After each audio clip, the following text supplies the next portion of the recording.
আসসালামু আলাইকুম viewers. Oppo যে কোনো ফোন রিসেট দেওয়ার জন্য আমার এই ভিডিওটা আপনি দেখতে পারেন। এটা হচ্ছে ওপো A3 ফোন। তো আমাদেরকে প্রথমে ফোনটা অফ করতে হবে। আমি প্যাটার্নটা বা আপনার পাসওয়ার্ড থাকলে সেটা দিয়ে দিবেন, দিয়ে ফোনটা খুলে লক করে নেবেন। তো অবশ্যই কিন্তু আপনার ফোনের পাসওয়ার্ডটা আপনাকে জানতে হবে। তো আমি এই ফোনটা অফ করে দিচ্ছি। প্রথমে আপনারা ফোনটা অফ করে দিবেন। তো ফোনটা অফ হয়ে যাওয়ার পরে আমাদের এখানে হচ্ছে মেইন কাজ, সেটা হচ্ছে আমাদের যে পাওয়ার বাটন, সেই পাওয়ার বাটন এবং আমাদের যে নিচে ভলিউম কম বাটন, ভলিউম ডাউন যে বাটনটা আছে, সেই বাটনটা আমাদেরকে একসাথে চাপ দিয়ে ধরতে হবে। মানে একই সময় চাপ দিয়ে ধরতে হবে, দুইবারে ধরলে কিন্তু হবে না। আর এটা হচ্ছে আমার ওপো A3 ফোন। তো আপনারা ওপো যে কোনো ফোন দিয়ে কিন্তু এটা সেমভাবে প্রসেসটা করতে পারেন, সেম রকম। তো এখানে দেখেন পাওয়ার বাটনটা আছে, পাওয়ার বাটন আর ডাউন বাটনটা আছে, যে ভলিউম ডাউন বাটনটা একসাথে চাপ দিয়ে ধরবেন। ধরার পরে কিছুক্ষণ অপেক্ষা করবেন। তারপরে আপনাদের সামনে কয়েকটা অপশন শো করবে। আমি আপনাদেরকে সমস্ত প্রসেসটা খুব ইজিলি এবং সুন্দরভাবে বোঝানোর ট্রাই করি। তো এখান থেকে আমরা ইংলিশটা, ল্যাঙ্গুয়েজ হচ্ছে ইংলিশটা আমরা সিলেক্ট করি, যেহেতু সুবিধা হবে আমাদের জন্য।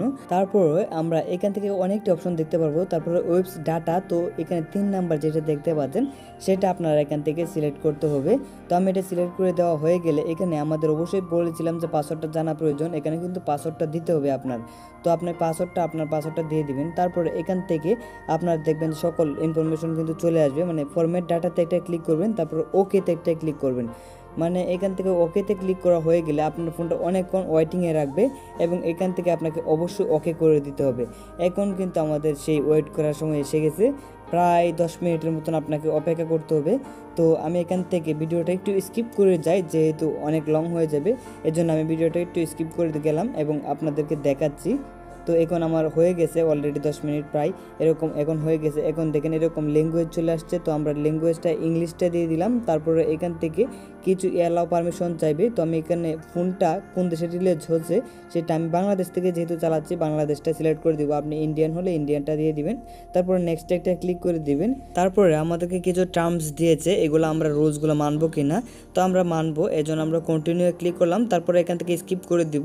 ওয়াইফাই কানেক্টের কথা বলছে, আমি করছি না। তারপরে আবার কন্টিনিউ করে দিব। এখন যদি কন্টিনিউ না হয় তাহলে আপনি ব্যাক করে দিবেন, ব্যাক করে আবার কন্টিনিউ করবেন, দেখবেন হয়ে গেছে। এখন আমরা একটু নিচের দিকে টান দিব, তারপরে অল অ্যাকসেপ্টেডটা ক্লিক করব। তারপরে এখান থেকে পাসওয়ার্ড আপনি এখান থেকে দিতে পারেন, পাসওয়ার্ড পাসকোড। তো আমি দিচ্ছি না। এখন এখানে স্কিপ বা কন্টিনিউ যেটা আসে আপনি স্কিপ করে দিবেন, না হয় আপনি কন্টিনিউ করে দিবেন। তারপরে এখান থেকে আমাদেরকে সিলেক্ট করতে হবে ওপো নিউ ফোন, এটা সিলেক্ট করবে, সেট নিউ ফোন এটা সিলেক্ট করতে হবে। তারপরে আমাদের এখানে 5 পর্যন্ত আসবে, মানে গেট স্টার্টে ক্লিক করলে 5 পর্যন্ত এসে আমাদের ফোন কিন্তু নতুন ফোনের মতন হয়ে যাবে এবং ফোনটা সম্পূর্ণ নতুনের মতন রিসেট হয়ে আবার পুনরায় নতুন করে ব্যবহার করতে পারবো।